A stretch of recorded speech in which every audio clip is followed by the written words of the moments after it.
Hey everybody, this is just going to be a little impromptu update on the health of my Snakeskin Gourami. A lot of you know she's been having health issues, not really sure what's going on.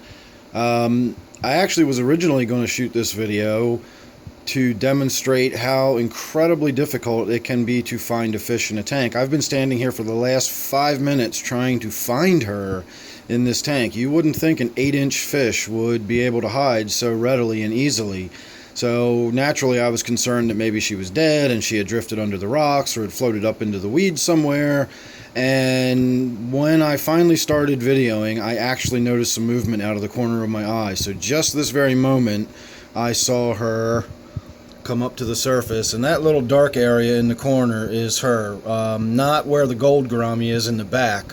That's actually the reflection of the gold gourami, who is behind all of this woodwork and tiger lotus and everything. This sort of dark area right here in dead center in front of the camera is her up in this front corner. And she just swam up there, and I really don't know where she came from. I saw some movement, and I looked over right as I started filming, and I noticed it was her sliding up into that corner. So the last several days, she's been nose down in that back far right corner we were just looking at, but she's been down with her lips more or less on the substrate. She's still been feeding. If somebody disturbs her, or when I come over and do anything at the tank, she would still get up and swim around the tank.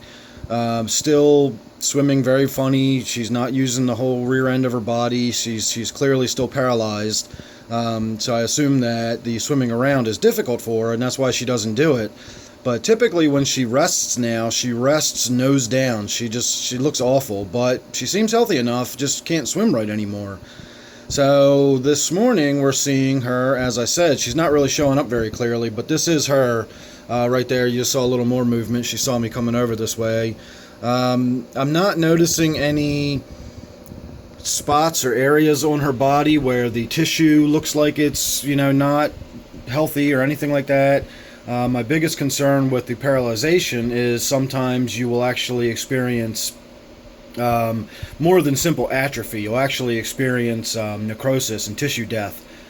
And she doesn't look like she's showing any of that, so the blood flow is still there and all that still seems to be working okay. She just can't swim properly. I still haven't determined whether it's a swim bladder issue that is the primary cause, or if the primary cause was a physical injury that is now secondarily causing issues with her swim bladder. Either way, it seems like her swim bladder is not working properly and she's having a difficult time of it.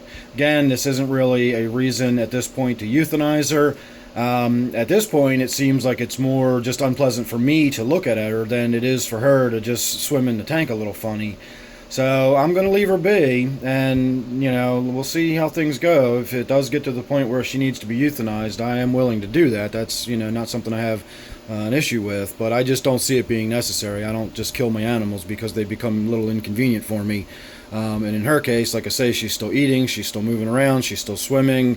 She's showing no signs of suffering per se.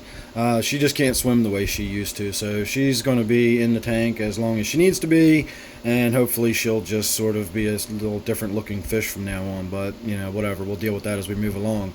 So, brief little teaser, if you've sat through all this, is I am actually on my way down to my good fish store today. I've talked to my friend down there. I've got a few ideas of what I'm going to pick up.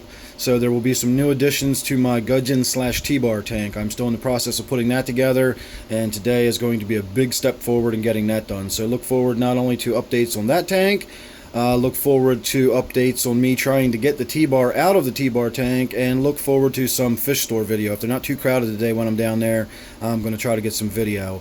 So look forward to all that. If you're not already subscribed, go ahead and do so. That way you don't miss any of what I got coming up. And in the meantime, I'm going to get going and head down to the fish store because that's a lot more fun than standing here. And I will see you guys real soon.